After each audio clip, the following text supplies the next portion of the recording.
Welcome everyone to Coaching in Session. My name is Michael Rearden and I'll be your mindset coach today. And today we're going to be having a fitness coach come on and we're going to be talking about metabolic flexibility, benefits of sleep, different types of workouts, cardio, power, all of the different things that we need in order to be fit. Because if you looked in the mirror recently, maybe that quarantine 15 that you gained is still there. So we need to figure out how to get rid of that, right? Because that's not helping us. Let's get into a better lifestyle, right? Many people just kind of find some fast food and that's their day, right? They don't do much when it comes to health and fitness because it takes a lot of energy. And I understand that it's going to take a lot of energy for you to get to a better body, but we have to decide, what type of life do we want in 10, 20, 30 years? Do we want to be that person who's struggling to walk up some stairs, or we're having all these body pains because we haven't been taking care of our body? And it's not just working out. Nutrition is going to play a vital role in our development for our future self. So a little bit about Zeco is he's from Jamaica originally, and now he's living in Florida. He has like 7 certificates on fitness. So you can tell he's devoted in fitness, in helping people get to that. And he's so passionate about what he talks about, and he's so knowledgeable. The nuggets of wisdom that you're going to get from this conversation alone is going to be valuable in the sense of a year worth of training by yourself. That means you're going to gain the knowledge you need in order to get to your fitness goal to reality. All right. And of course, I so encourage you to get a coach or a fitness coach to help you along that way, to guide you. But this interview is going to be a great building block for you to start that journey. So let's get into that interview with Narado and myself.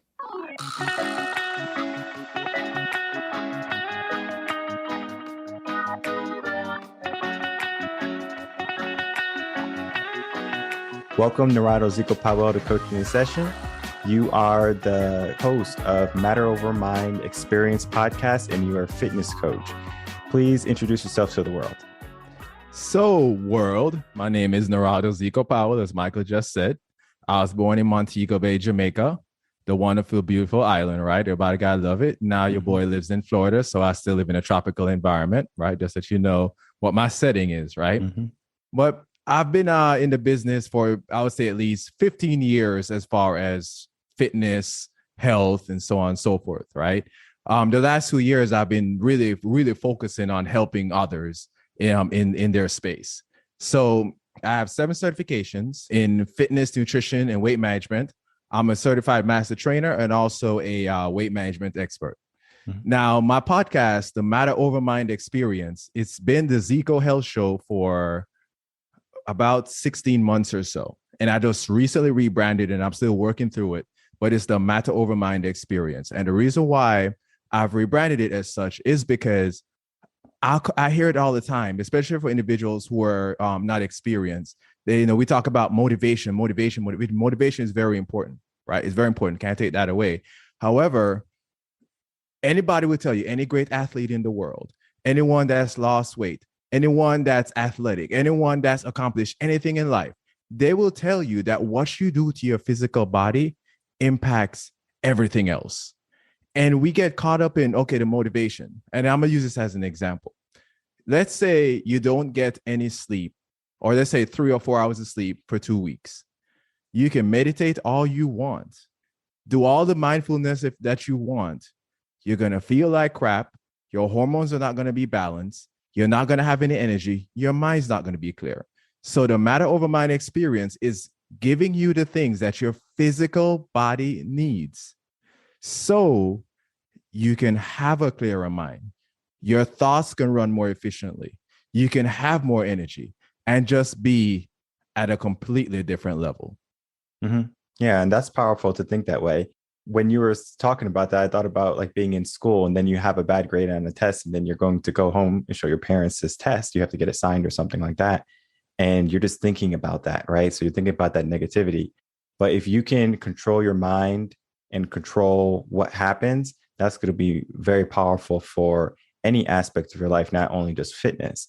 So I know you're a fitness coach and there's so much to fitness, more than just going on keto and watching your carbs and making sure you fall in line with your macros.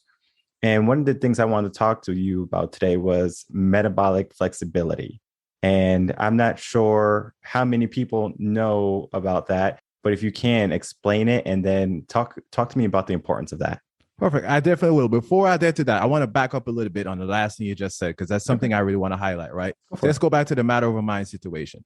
So let's say we have a bad grade, right? And you're worried and you're stressed, right? A lot of times people don't realize that that stress that you're going through is because of something physically that's happening within you, right? For someone like myself, for example, I don't get stressed over things that used to stress me anymore. Why? Because of how my body operates. Your serotonin, right, which is mostly produced where?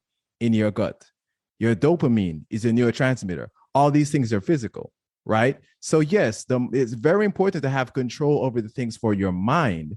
However, it's very important to note that when you take care of the physical body, then the clear thoughts and your mind functioning on an optimal level gets a whole lot easier. So I really want to make sure I highlight that for audience. Mm-hmm. Now, let's talk about metabolic flexibility, because this is my baby. This is my puppy, right?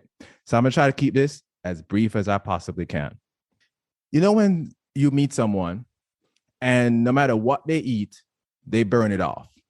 And you say, man, you just have a fast metabolism. And then you meet someone, they can eat, I don't know, a slice of pie and they gain 5 pounds, right? And you say, okay, this is crazy. Well, one of the things that comes down to is being metabolically flexible. Something else may come down to is that some people eat based on their region and they may have some enzymes, which I'm going to get into. But to make it short, our body has enzymes to break down fat, carbs, and proteins. It's not a magical thing. Our body physically has enzymes to do so. Now, someone who struggles to lose weight usually have an imbalance of those enzymes. And I'm going to give you a perfect example. Thank you, food pyramid.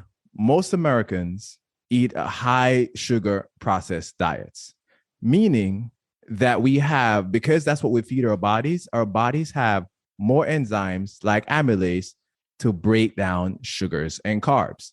And even at that point, our body has to store, because we still, most of us give our body too much of it anyway. And that's a completely different conversation, right? On top of that, mammals are born with more amylase, which is the carb burning enzyme, than any other mammal in the world. Humans, I'm sorry, are born with more amylase than any other mammal in the world. We know this, right? Then you add a high sugar diet on top of that, your body then creates those enzymes to break down carbs and sugars. And then there's protein, which most of us are not deficient in protein, so we usually find there. But then what happens to the fat? We don't feed our bodies enough good, healthy fats. So then what does our body do? Our body says, okay, you're not going to feed me this.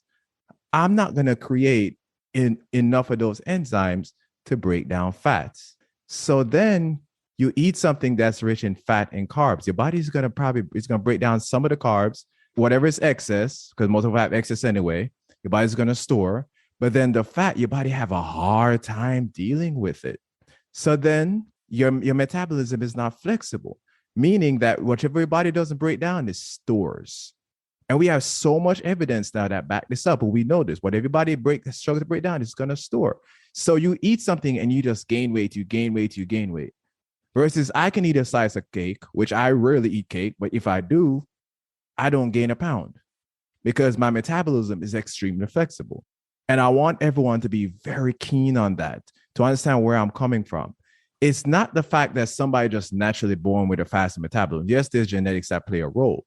However, epigenetics, the things that we do in our lives and the decisions that we make can allow our body to create the enzymes that it needs to break down the macros efficiently. Mm-hmm. Does that make sense? To me, yeah. I mean, I have been doing fitness since I was 15. So for me, this is, just a tune-up lesson per se. But for the audience, right, they might not know what metabolic flexibility is. They might not know the importance of fitness or different types of workouts. So that's why I wanted to bring you on to give a different viewpoint in your standpoint on certain topics and expertise, of course, so we can help the audience and educate the world. That's what I'm here for, my friend. I'm here to please. I'm here to please, right? So then I'm gonna dive a little bit deeper. I'm gonna dive a little deeper. So we explained that. So then someone says, okay, so I don't have a flexible metabolism. what do I do? Because if I just look at a piece of candy, I gain some weight. Or if I just look at certain things, I just gain weight. I don't know what's happening. Mm-hmm. The first thing is you have to know what your ancestors ate. That's very important, because what your ancestors ate determines what they pass down to you, even what your parents ate. If you come from certain countries where they survive on higher fat diets, you might be more likely born with more lipase. We all have lipase, but more fat burning enzymes, right? Mm-hmm. Now, you also have to look at what did you eat as a child, because then if you say you were born somewhere where people ate more fats, but then you grew up on a high sugar diet, your body might have changed over time to where, okay, it kind of limits the lipase and increases more amylase, which are sugar burning enzymes. I want to make sure I made that distinction. That's the epigenetics part I'm talking about. So you have to know what your ancestors, what they ate, and then what did you eat as a child? There's two things that are very important. The next step is looking at your diet now and trying to have an idea of where are you now? Because once you understand those things, you can start to see, now when I eat this, I see why I have a struggle to break it down. Like, I'm from the islands, right? I can eat more carbs with no problem. I was on vacation. I was eating sugar cane. I was eating apples, like, Jamaican apples, a little different than American apples, things I don't have access to here, right? And being an island, the fruits are sweeter and stuff like that. I had no problems, didn't gain a pound. Whereas if someone else may struggle with that, right? So it's a transition to really get to that point. Now, there are a couple ways you can figure out where you are now. One, you can just use anecdotal evidence. You can do an experiment of if I eat fat versus carbs, how my body respond to it. For example, if you go on a higher fat diet and you feel like you're about to die, that usually means that you don't have enough fat burning enzymes, right? Yeah. It's like the keto flu. Like I cycle ketosis, right?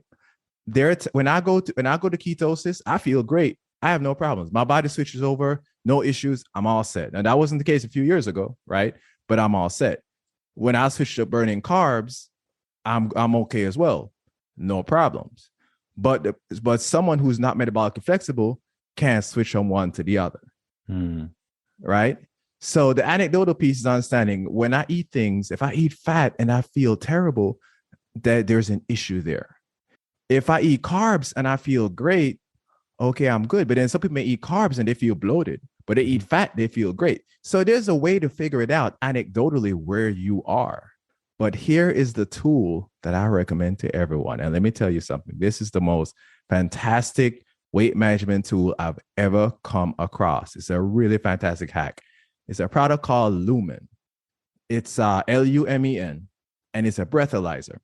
And you as an athlete, you know that when you eat carbs, you produce more CO2 than when you burn fat because of the Krebs cycle, right? It reads the CO2 levels in your breath. And then it determines based on the CO2 level in your breath if you're primarily burning fats or carbs. After about 2 weeks of constantly following their readings, it gives you a flex score out of 21. Based on your flex score, you know how flexible your metabolism is. Their nutritionists give you nutrition guidance to follow, and they even have a food log in their app. So you follow the guidance as far as your macros, fats, and carbs, and they rotate it. It's not a low carb diet. It's not a high fat diet or a low fat diet. No, it's not a diet. It changes daily based on what you breathe. So your body can over time develop the right enzymes so your metabolism can become more flexible. Now, I've seen individuals start off at like a 4. Now, the highest score is a 21. Just to give you an idea, I think I'm 19.4 or somewhere around that area, right? I've seen people start with a 4 out of 21 and say, why am I not losing weight after 3 weeks? Well, you're at a 5 out of 21. That's an F, right? So that's why you're not losing weight. Your metabolism is not flexible.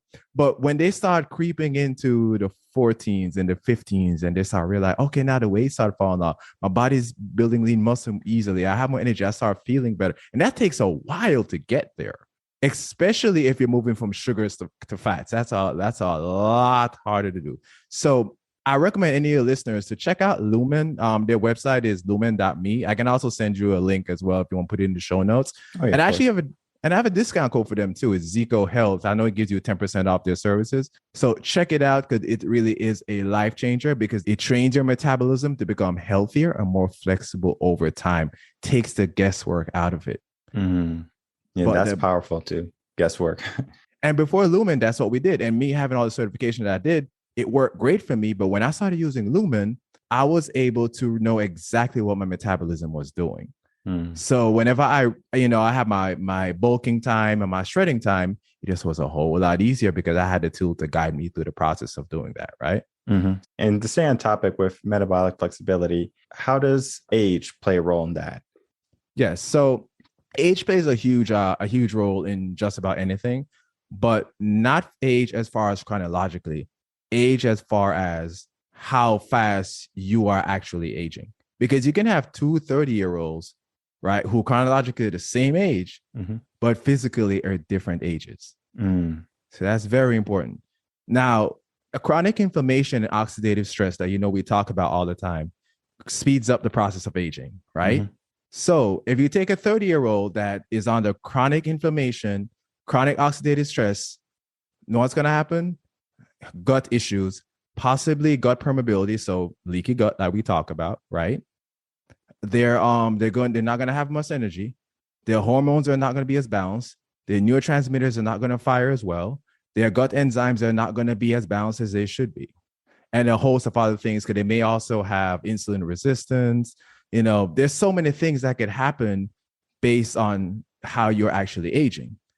So that's very important. And I want people to really grasp that idea that being 30 or being 40 is really just a number, is really a number. But you can be 40 chronologically and 60 physically. Because, and then this is the issue. Once you're aging faster than you're supposed to be, and it's been happening for like most of us for 10, 15, 20 years, the process gets more and more difficult. It's harder to recover. It's harder to get your body back to where it's supposed to be. Not say it's impossible, but there's more challenges in front of you. My brain is saying, okay, well, what do you eat per se, rather than, okay, I'm understanding all this data. Now, I do understand that everybody is going to be different. Everybody is going to be different. Yeah. And what works for me might not work for them, right? Because I can have oatmeal in the morning. Maybe someone else can't have oatmeal in the morning. Just depends on their body type. But just for the sake of giving it an example, can you tell me what you eat on a typical day, breakfast, lunch, and dinner? Dude, I don't have typical days, but I'm going to try to. Exactly. Do the best you can. You could say typically for breakfast, I have a protein shake. That's me. For lunch, I will have maybe some scrambled eggs and a protein like a bean or chicken or steak. And then for dinner, it's going to be water, yogurt, if I'm really hungry, some type of nut. But I typically stay away from heavy carbs in the evening, right? That's just me, right? I know my body type. But, just give an example of, a blanket statement, because there's so many things we can eat, of course. I know. No worries, man. So I'm going to take a day. Let's say I'm not training heavy, right? So this I'm training, I'm maybe work out one day, or maybe it's a rest day, right? First thing, I want to let everyone know that I do a fast from my last meal to my first meal every day. They call it intermittent fasting. For me, it's just what my body is supposed to do. I give my body from my last meal to my first meal at least 14 hours in between to rest, lower inflammation, lower oxidative stress. Helps so much with the aging process, by the way. Rebalance the hormones and heal itself and recover. So my first meal is traditionally around 10 o'clock, right? And for me, I eat a high-fat meal for breakfast. So it could be an omelet. I throw some veggies in there with some tomatoes, with some kale, with some cheese. And that's important to know because I've had specialists and experts on my show that explain that we need to expose our bodies to at least 25 to 30 different plant foods a week, right? because it feeds our gut. Again, the matter over mind, right? It feeds our gut. It feeds our good bacteria in our body. So I make sure to eat as many different veggies, different colors, different fruits, drink different things. And I'm going to get into that in a little bit. Mm-hmm. But so I may have an omelet, usually a high fat meal with some fiber, right? With some fiber, but not a lot of carbs yet because I haven't trained yet. Later, I will have a snack, a complex meal. So it'll be like something small. So it'll be like some almonds, usually it's nuts. It's like almonds, pistachio, something like that. So now I'm giving my body a little bit more carbs, but I'm also still feeding my probiotics with some good healthy fiber. Mm-hmm. Then I'm getting towards my lunchtime. I go back to something that's like high protein, high fat meal. So it's kind of like a cycle between my carbs and my proteins, really, how I do it. So in between times, I give my brain the glucose that it needs, right? Mm-hmm. Which, of course, with nuts would be sucrose that my body can use as like, breaks down the glycogen into glucose, of course, right? So we know how that works. So I go back to a high protein, high fat meal because, like we train, we have to eat a lot of protein. So then after that, I train. I live around 2:00 usually. So about 1 is when I mix my protein shake and which is usually about 10%, 15% carbs. And then I'll start carbing up a little bit more. Mm-hmm. And it could be fruits. That if I'm going to have simple carbs, it's going to be before I train. If I'm going to have simple carbs, it's going to be before I train. Because of course, as an athlete, our bodies can use it best, right? Mm-hmm. Have that with my protein shake. I'll drink that while I'm going through what I'm doing. After I train, then I'll have another high protein meal. And often I love fish. I love to have fish after I train because I have my whey protein while I was training after or right before. But after I train, then I have fish and then I'll have veggies or some fruits, something like that along with it as well. Mm-hmm. Right. And then before I go to bed, so later on in the evening, about 6 or 7, I'll have some berries. And the reason why, this is why I do that. Our brain prefers glucose, like I said earlier, and can use it for sleep. Use it very well for sleep. And this even happened in the Lumen group. People have asked, I'm burning fat and I'm losing weight, but I can't fall asleep. I said, because you're on a high, your body's burning all this fat while you're sleeping. It's stressed. Your brain is like, oh my God, where's my glucose? Where are my glucose? So I give my body some glucose. Now, people may argue that and say you can use vegetables. Okay, whatever works for you. But, fructose can also be broken down as glucose in the body as well, right? So either way, as long as you're giving your brain some type of like carbs, healthy carbs, that's going to help with your sleep quality. And then I rinse and repeat. Of course, I change it up a little bit based on how I train because some days I run and that's a different conversation, but that's as typical as I can make it. And then that goes into the benefits of getting good sleep, because if you're not eating the right foods and you're struggling to go to sleep, the body's not repairing. You're not going to be mentally fit to be high energy because you're just so fatigued and your body's trying to slug its way through the day, but you don't have that capacity in your mind. And maybe you're not even having that energy because you didn't get adequate amounts of sleep. So I wanted to talk to you as a fitness coach. Is there a benefit from getting good quality sleep, right? What is that benefit? Dude, you just basically summed it up, but getting good quality sleep is basically the entire matter over mind experience. Because when I talk to someone, I've asked people before I sign them up, like, what's the number one health habit? And some might say nutrition, some might say working out. Very few people say sleep. Mm-hmm. Well, sleep, that's where the bang for the buck is, right? If you don't get good quality sleep, your hormones don't rebalance properly. Your gut doesn't heal as well as it should. Your neurotransmitters don't fire as well as it should. Your body doesn't recover as well as it should. At chronic inflammation, oxidative stress, those things that should be lowered through rest don't happen like they're supposed to. So then what happens? You feel, like you said, you feel sluggish. Your mind is not clear. You get ticked off at every little thing. Yeah, because I've had moments, like I'm human, so I'm going to be honest. Mm-hmm. NBA playoffs are going on right now, right? I have to force myself sometime to go sleep and turn off my TV. If I don't, because I have to rise up early, like 5:30 or 6 the next day. If I don't sleep well, if I don't force myself, I don't sleep well, which some nights is harder than some, depending on if my boy CP3 is playing, right? Mm-hmm. So if I don't sleep well, I'm cranky the next day. Now, I kind of have enough saved up in the bank to where it doesn't affect me as much because it's rare that I have 2 nights of bad sleep. So that's one good thing. But most people kind of become a cascade. Like they just constantly don't have good sleep. And then that's a whole different cascade. However, I try to avoid those bad nights as much as I possibly can. Mm-hmm. But then I want to talk a little bit more sleep too, because then we know those benefits of sleep, but it's not just the glucose. It's blocking out blue light at night. It's lowering your adrenaline levels at night, which the glucose plays an important part of that. It's having good sleep hygiene. Is the next morning, what do you do when you wake up? Are you woken up by an alarm that's going to kick you out of your sleep cycle, which is going to raise your adrenaline, creating a stress response, or a good alarm that's actually going to wake you up in a nice, relaxing sense? Do you get sunlight when you first wake up so your circadian rhythm can say, oh, it's morning time? Let's reset so we can work towards the night when you can create enough melatonin. Are you getting enough minerals? Because we know that you need adequate minerals for your body to create melatonin at night like it should. And then excess aging, rapid aging, also slows down the melatonin our body creates at night as well. We have so many studies that show that, right? Mm-hmm. So it's all connected.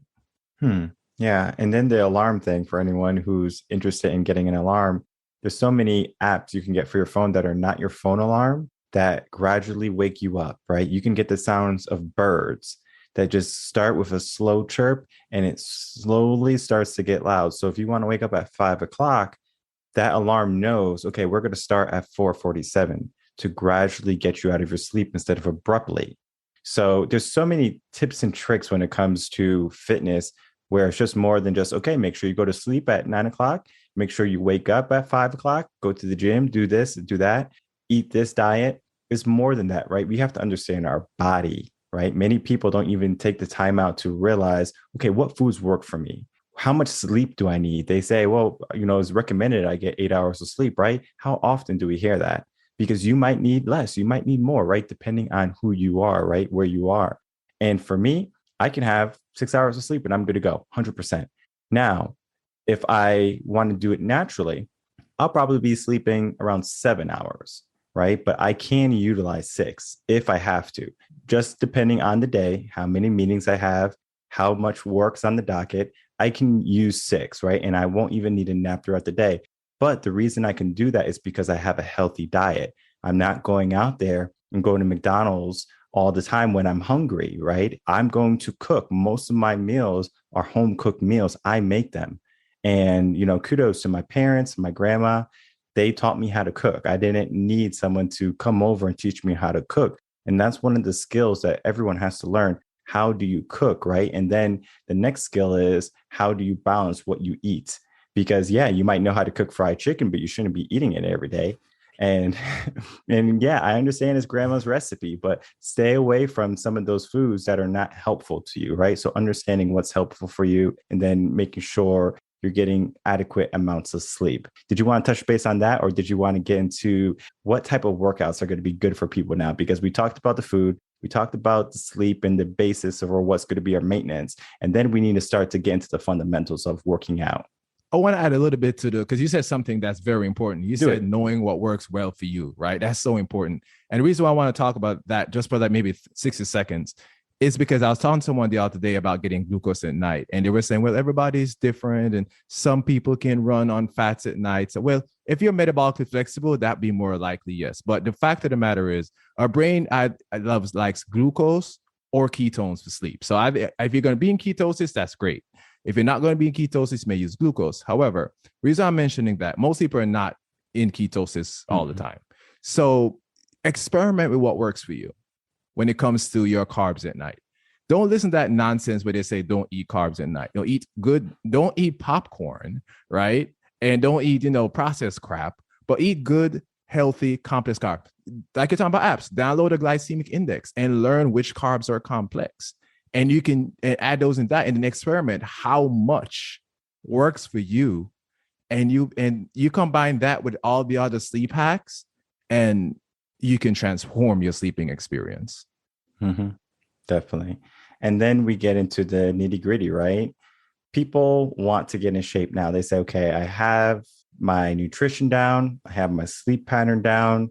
We have a good piece of the puzzle, right? But then they say, well, what type of workouts do I do, right? Do I do HIIT workouts? Do I just do mainly all cardio? Do I do all lifting? I want to be a power lifter, do deadlifts. They watch a video and they say, oh, I'm going to do that. And it might not be good for their body. But I want to talk to you about the different types of workouts and if we can break it down and maybe what body types is going to be best for. Definitely. So I want to start by saying that most people can benefit from just about any type of workout. In fact, the best workout you can do is any workout that you can do. Yeah. Right. So if that means walking, get your butt out there and walk. Just so that you know. Now, as an athlete that different workouts train different things, different avenues, right? Mm-hmm. So of course we have weightlifting. Weightlifting is very important. But in weightlifting, you may cross the anaerobic zone, but how long do you really stay in across the anaerobic zone? Not for a very long time, right? Because you allow your heart rate to come back down, then you lift again and you push through. So the way you fuel up when you're weightlifting may be different. Weightlifting is very important though, because it helps your joints, helps to fight sarcopenia, which is the loss of muscle during aging. So of course helps to build lean muscle, right? Mm-hmm. But then within weight training, there are two things to consider. I just say variety is the spice of life. That's how it goes, right? Mm-hmm. I have my high reps / calisthenic days. And then I have my low reps where I'm just crushing it days, mm-hmm. right? I train like that specifically. I have 3 of each. I have 3 heavy days and I have 3 calisthenic days, which I also include train high reps with my weights. It's not really high intensity. But what I'm doing is I'm training my small muscle groups in that process. And that's very important for people to understand because our muscles have 2 components. There's an endurance component, right? That we tend to miss, and a strength component, right? Mm-hmm. So the endurance component, if you're always lifting heavy, but you're not training the endurance component of your muscles, you're really asking for trouble. I've had people come to me that's with a bunch of injuries and said, man, I'm just injured because I've been lifting all my life. I said, no, bro, you're injured because you've been lifting wrong all your life. Because then I'll put him through a workout and then every form is off. But he's like, I'm lifting a lot of weight. I said, okay, let me show you something. Use my form. They can't lift as much as I can with my form. Mm-hmm. Even though he can lift a whole lot more without my form, which I probably couldn't do because I couldn't even think about lifting how they're lifting, mm-hmm. right? But with my form, with a proper form, as you know, they can't lift as much because they compensate. And I looked at them and said, there's certain muscle groups that are underdeveloped, which is why you compensate. So you need to focus on that. So with weightlifting, you want to have that variety. You want to have days where you do single arm stuff, right? You know how it is. You have one dumbbell in the air, you have one arm you're pumping, you put the other arm up. You have that arm is pumping, you're doing your bicep curls, you want your days to use your bar. You have days where you use your dumbbell. You want to have a good, and that's why for anyone that wants to start, especially if you can afford it, take about 3 months at least and hire a trainer. Mm-hmm. Biggest thing with my program is I always tell people, you don't need me forever. Right. You just need me in the beginning to set you on that path. And you need a trainer to set you on that path. So you want to have that good combinations. Even if you want to look up, let's say you can't afford a trainer. Of course, we don't, we're not all rich like Michael over here. Right. So, we're not all balling, you know what I mean? So, you want to look up YouTube videos. Yes, I get it. Make sure you look at programs that give you a little bit of each or kind of combine the programs. You want to have one that focuses on high reps, still not high intensity necessarily, but like high reps, training those stabilizing muscles and the muscle endurance aspect. And then you want to look at the workouts that train the heavy lifting as well. And you want to have a good combination of both. Mm-hmm. High intensity kind of falls in the high reps range. However, your heart rate stays above the anaerobic zone longer, as you know, right? Mm-hmm. So then you're crossing the anaerobic zone. Now, this is important for a lot of reasons. And it's going to be very similar to cardio, except there may be more body work and maybe even some weights incorporated in it, right? So you're looking at your cardiovascular health. You're looking at training those muscles that you wouldn't have used if you were just weight training. And your endurance in your muscles is even going to grow on a different level because you don't have time 2 minutes to check and play on Candy Crush or something in between your workouts, right? You're going. So there's the benefits of that as well. So that's something you can incorporate on, let's say, your calisthenic days, right? That's something, or your days where you're going like low weights. That's something you incorporate. I honestly don't think that most people should do high intensity more than maybe a couple of times a week. That's my general recommendation. With cardio, it's similar to that aspect, except with cardio, you're not using weights. Like you're like, I ran this morning. Okay, I had to, man, I ate about 200 grams of carbs last night, get ready for, because I'm training for a race, right? And Monday, my run at the end, I had nothing left in me. And I was like, I can't do this again. So I carved up like crazy for my run this morning. But you want to also be able to do some cardio because you want to improve the health of your heart. I'm giving a story. My and not just your heart, your cardiovascular health altogether. My cousin is a nurse, and we're talking about athletes. And she said the other day, she came across this guy who was 60-something years old. His resting heart rate was 38 beats per minute. Wow. She thought something was wrong with him. She's like, I know athletes are low. Like mine is 40 something, like 45, 46, I believe. And I'm 40, right? This guy's 60 something, is 38, right? She said, okay, I know athletes are supposed to be low, but this is crazy low. Like I've never seen this before. But then she started asking him questions, and he was like, he told her how much he runs, and and she started realizing that this guy's heart and cardiovascular system is so healthy. It's like it's not even working. It's like it's just chilling all day.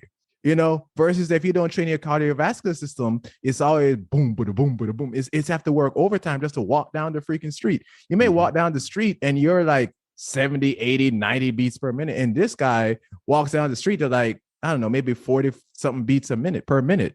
He's literally lengthening his life. So we have to have a healthy connection, or healthy combination of high intensity cardio and weightlifting. And even within the weightlifting, you want to have the variety, because something that ticks me off, bro, more than anything else, is when I see these posts on Instagram. I lost all this weight, and cardio and weights over cardio, and I see that all the time now. And I look at this like, I have no freaking clue what you're talking about. Yes, you lost weight, and that's good, but check your resting heart rate. If you and I gotta go for a run right now, you probably die after 30 seconds, right? I'm just going and like I talked to someone today. He's entering into the bodybuilding community, and he said to me, he looks pretty good, and he says, "Man, I'm not a runner." And I said to him, "I'm not a runner either. I don't run as a runner. I don't consider myself a runner. I just run because I run, I swim, I bike, I do all these other things, I hike and everything else, right? But I'm not a runner. But I run because I'm improving my cardiovascular health. I have all the different aspects of my training so I can be fast, so I can be strong, so I can lower my stress levels, so I can have more energy, so I can just feel amazing and have that matter over mind experience that I preach about." And to touch base on something you said earlier is about getting a trainer, right, to help you along the initial steps is important.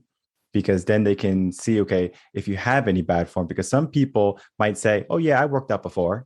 Okay, well, let's see you work out then, right? That trainer is going to be able to help you. If you're doing the wrong thing, they're going to say, hey, you're doing it wrong. Even to myself, if I see someone in the gym doing something wrong, it's like I feel obligated to go help them, saying, hey, do it this way instead, because if you keep doing it your way, you're going to get hurt. And I know it hurts their feelings a little bit. They're self-conscious maybe after, but I'm sure down the line, they're going to say, okay, he's right. But at the same time, I'm not out there to make anyone feel a certain way where they're like, oh, like he hurt my feelings, or he only, he thinks he's so better than everyone else. No, I don't think that. I just want to help you where you are, because if you're doing something wrong and you don't know it, that's ignorance. So I would rather you be aware of it. And if you want to be stupid, okay, go. That's your choice. I'm not gonna try to change you every time I see you do it wrong. I'll tell you once, you do it wrong. The next time, hey, that's you. That's your life choice. But if you have a trainer, they can help you with that. Where if they see you doing something wrong, they can help you.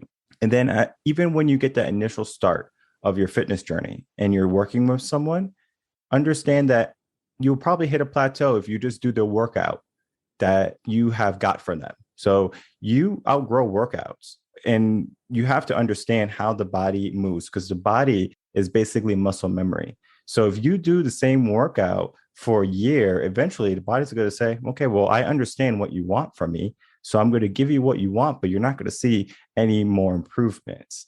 So we have to be able to spice it up, similar to how you said, variety is the spice of life, and shock the body. Where for me, I have ABC workouts. So every week is going to be different and doing something different too. So am I doing high reps or am I going for max? It depends on the week. I had to learn that in high school. I was just trying to lift heavy, right? Right. And then I learned though from working with trainers and other people who have been in the, in the fitness world longer than I have, right? Because I was just a beginner going into the gym, Planet Fitness at the time. But then I said, you know what? I'm going to have to learn, right? So then that's when I got help. You might be in great shape, but you can always learn something from a trainer. So, just getting help from a trainer, speaking with a trainer like yourself and saying, hey, this is me right now, and then talking about that. And then going to the cardio aspects. You might not like certain cardio, okay? You don't have to do every cardio.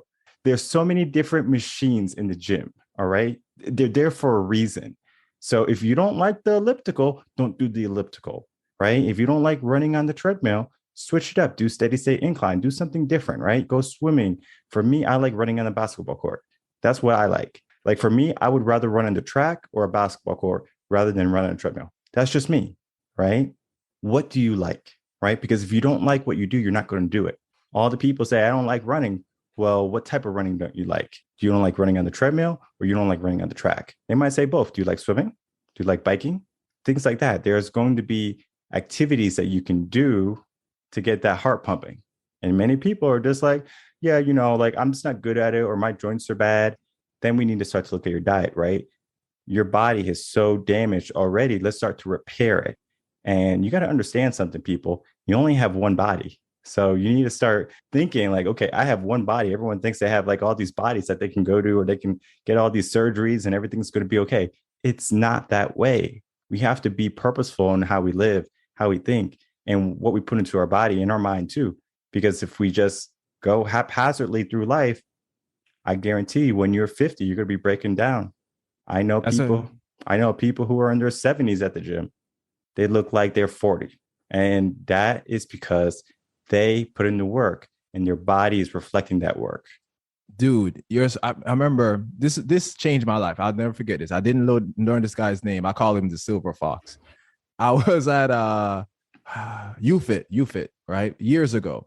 And this guy, he looks like he had a gray hair. That's the only reason why I would know his age, right? And he probably, if I had to guess, 70 or older. And he went up on the pull-up bar and he kicked his leg all the way to the top of the bar. And I looked at this dude. I'm like, okay, I can't even do half of that. Like, this is ridiculous. Like, I was like, no, that was the moment in my life. I was like, okay, something's got to change, right? Exactly what you're talking about, because you can age, you can have two 70-year-olds, one can barely walk and one can do that. Mm-hmm. Which one do you want to be, right? I have an example too about just getting advice from people. So I injured myself recently. I haven't played soccer, even though I love watching soccer. I haven't played in, I'll say, about at least 10 years, right? Mm-hmm. And I got into a thing with one of my friends. He's a big soccer player. He was inviting me out to play. And I was playing and having fun. But I was taking free kicks, which is something I'm generally good at. Well, actually, one of my best skills, but my form was off because I haven't played in so long. I guess the muscle memory didn't kick in. And it was one of my friends that said, hey, man, you're on your left leg, you're putting too much pressure when you turn. You're actually pushing yourself back and you're putting too much pressure on your leg. Well, he said that by the next day, because I was working on my form, right? But by the next day, I injured that leg. And I've actually haven't been running or doing a lot of cardio including my legs, because I've been rehabbing that for at least 6 months to get it back. And even now I have to restrict how much twisting I do. Getting on a soccer with free kicks, you do a lot of twisting movements. So I have to restrict it until that area gets back to 100%. So it's Dutch, what you're talking about is that I can say I injured my leg because I was playing soccer. No, I injured my leg because I wasn't taking my free kicks properly. Right. And that's another example of why form is important. And dealing with an injury too. I hurt myself, I would probably say 2 times in my career of lifting, weight training, fitness. And it was because I wasn't looking at my body. I wasn't paying attention, right? Threw out my shoulder once. And then the other time I was training for a marathon, I pulled like a hamstring and it turned into sciatica problems. The reason why it turned into sciatica problems is because I ignored it. And I said, you know what? I'm just going to still do my marathons. I did like a 10K. So I was like, all right, I'm still going to do it. I did it. And then I had to do the healing process after. It takes more to heal your body than it does to not hurt your body. All right. I want people to understand that. If you hurt your body, it's going to take a lot more, it's going to take a lot longer than if you just understand where you are. All these guys in the gym, they try to lift all this weight and then they get hurt and then you don't see them for 3-4 months.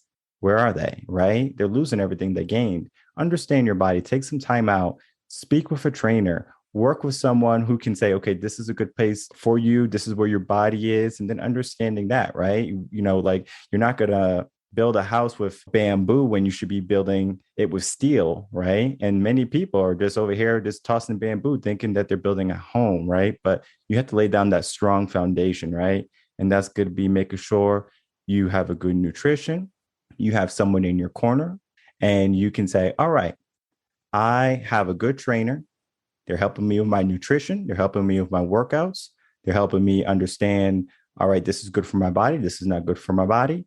And then, of course, keeping me on track with my sleep cycle. There's so much more to fitness than just going to the gym, right? January 1st, when New Year's resolutions hit, just because you get a gym membership and you work with a trainer one time and then you think you're okay.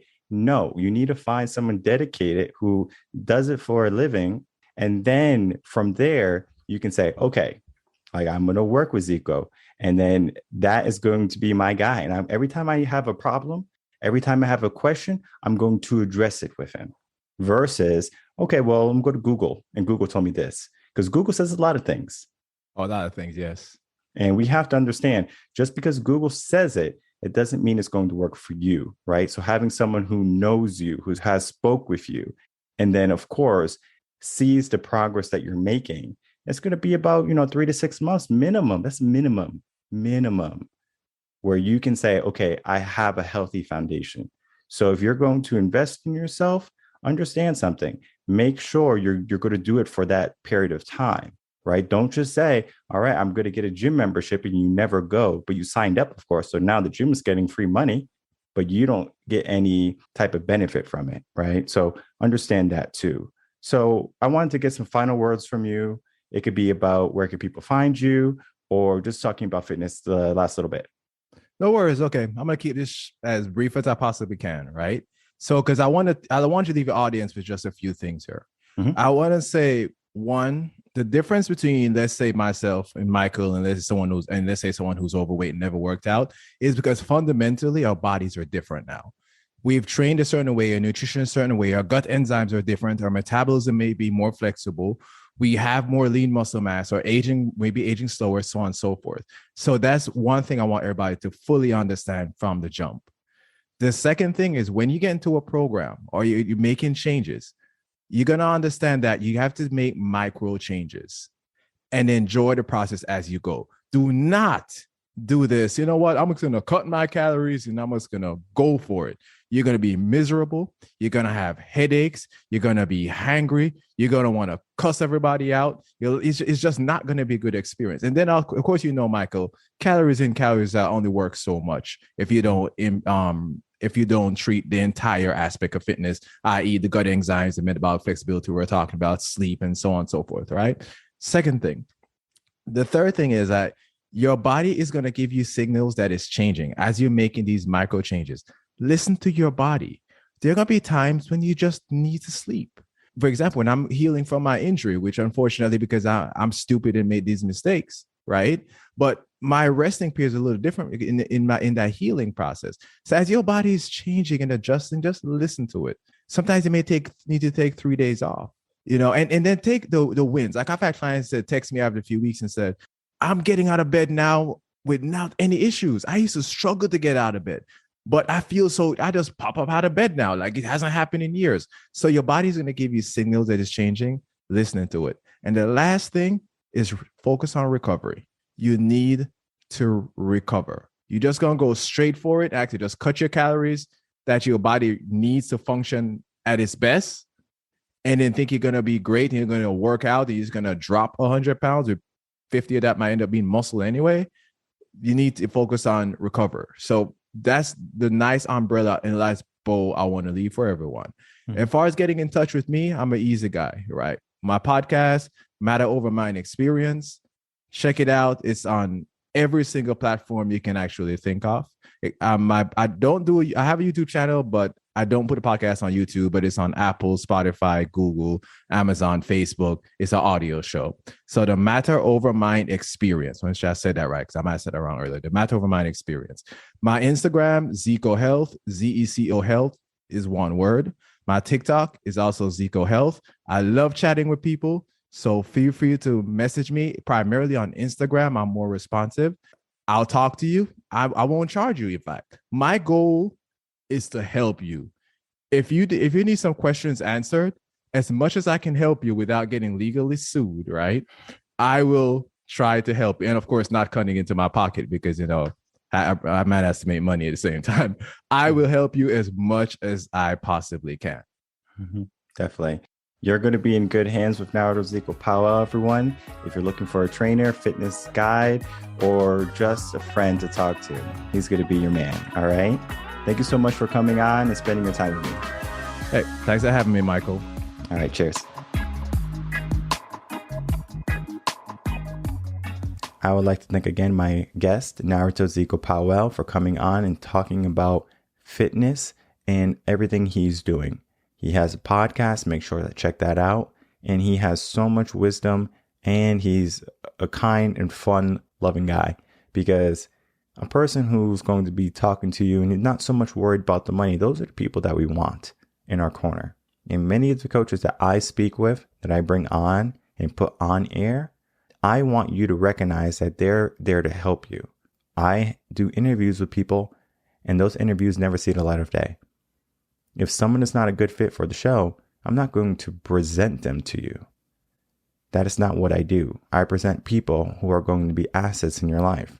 And if someone is not going to be an asset in some way, some shape, or some form, they don't show up. I want to make sure you have the best coaches, the best quality that is going to help elevate your life. Now, of course, you might resonate with a coach a little bit differently.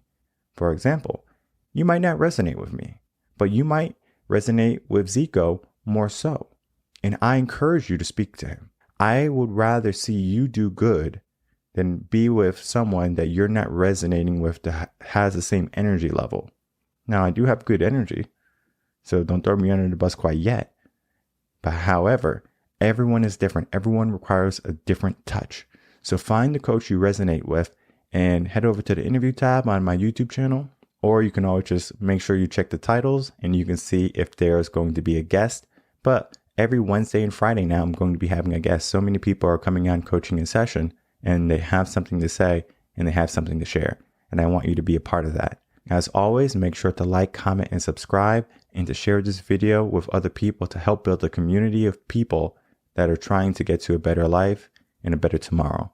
I will see everyone on the next episode of Coaching in Session. Until then, everyone, take care.